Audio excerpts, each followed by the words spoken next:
তো যেটা বলছিলাম আর কি, সেটা হচ্ছে প্রাইভেট ইংলিশ মিডিয়ামে এই যে অভিজ্ঞ এবং দক্ষ টিচার্সরা কাজ করতে পারে না, এটা কমান। স্কুল মালিকরা সচেতন হন, এটা কমান। এটা কমাইলে আপনাদেরই বেনিফিট। ওই একটা আমি শিওরের পদের একটার বেতনের জন্য অনেকগুলো জেনারেল স্টুডেন্টস হারানোর চেয়ে, আপনারা তো বেশিরভাগই অশিক্ষিত এবং প্রচুর টাকার মালিক, দ্যাটস ওয়াই আপনারা ইংলিশ মিডিয়াম স্কুলে ইনভেস্ট করে রাখেন, কিন্তু হিসাবটা কিন্তু বোঝেন না। হিসাবটা হচ্ছে এইটা যে আপনি যতই স্কুলের, আপনি বড় স্কুলের দিকে খেয়াল করেন, সানিডেলের দিকে খেয়াল করেন, তারা গার্ডিয়ানকে পাত্তাও দেয় না, ঠিক আছে? তাদের রুলস অ্যান্ড রেগুলেশন, সিজিএস, তারপর হচ্ছে সানিডেল, এই সমস্ত স্কুল, রিনাউন্ড স্কুল, স্কলাস্টিকা, এগুলোতে যদি তাদের রুলস অ্যান্ড রেগুলেশন আপনি মেনে চলতে পারেন, তবে আপনি সেখানে বাচ্চা পড়াইতে পারবেন, অর এলস আপনাকে এক্সিট ওয়ে দেখায় দিবে খুব ইজিলি।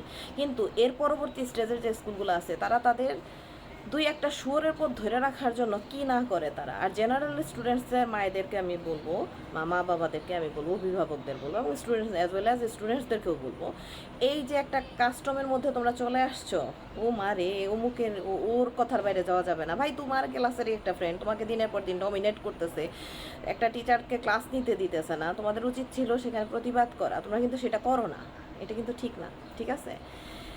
সে যদি একটা টিচারের পিছে লাইগা তারে বিদায় করতে পারে, তোমরা 27-28টা মিলা অ্যাজ ওয়েল অ্যাজ পুরো স্কুল মিলা তাকে ফেরত আনতে পারবে না কিন্তু আর, ঠিক আছে? কারণ একটা matter of dignity, matter of Prestige, যে চলে যায় সে আর কখনোই সেখানে টার্ন ব্যাক করে না, ঠিক আছে? কিন্তু লুজার হও তোমরা। আলটিমেটলি তোমরা কি পাও?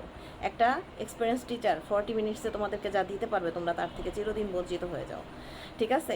এটা কিন্তু উচিত না, ঠিক আছে? এতে লুজার অ্যাকচুয়ালি তোমরা হও। তোমাদের উচিত ওই একজন যে তোমাদেরকে পাতি নেতার ছেলে বলে বা আওয়ামী শুয়োরের পোত বলে কন্ট্রোল করার চেষ্টা করে, বাকি সবাই একীভূত হয়ে মুষ্টিবদ্ধ হয়ে তাকে কন্ট্রোল করতে চেষ্টা করবা, ঠিক আছে? এর পাশাপাশি আরও কিছু ইস্যুজ আছে, যেমন মনে করেন যে কোচিং বাণিজ্য, এটা তো রীতিমতো পরগাছার মতো, ঠিক আছে? এই সমস্যা প্রাইভেট ইংলিশ মিডিয়াম স্কুলে আছে, এবং এত ইজিলি এটা কন্ট্রোলে আসবেও না। কিন্তু মজার ব্যাপার হচ্ছে, যখন আপনার প্রতিষ্ঠান দক্ষ এবং অভিজ্ঞ টিচার হারাতে থাকে, তখন কিন্তু আপনার স্কুলের বাচ্চারা প্রতিষ্ঠান হিসেবে আপনাদেরকে ধরে রাখলো, বাইরে যে ওই সমস্ত টিচার্সদের কাছেই পড়ে। এই কাহিনী আমি নারায়ণগঞ্জে টোটাল 3টা স্কুলেই ফেস করছি, ঠিক আছে?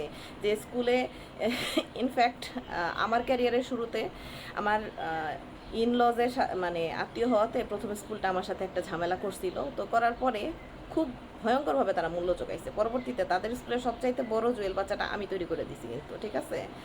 এবং এখন দেখেন, এখন তাদের ব্যাচের পর ব্যাচ বেরোচ্ছে, কিন্তু আমি যে বাচ্চার ক্যাপাবিলিটি 12 এ স্টার পর্যন্ত নিয়ে দিছি, 12 এ স্টার পর্যন্ত কিন্তু যেতে পারতেছে না। হোয়াই? কারণ যদি খুব নিগুড়ভাবে যদি কারণ বিশ্লেষণ করতে চান, তাহলে বাচ্চার বেজ মেকিংয়ে সমস্যা থেকে যাচ্ছে।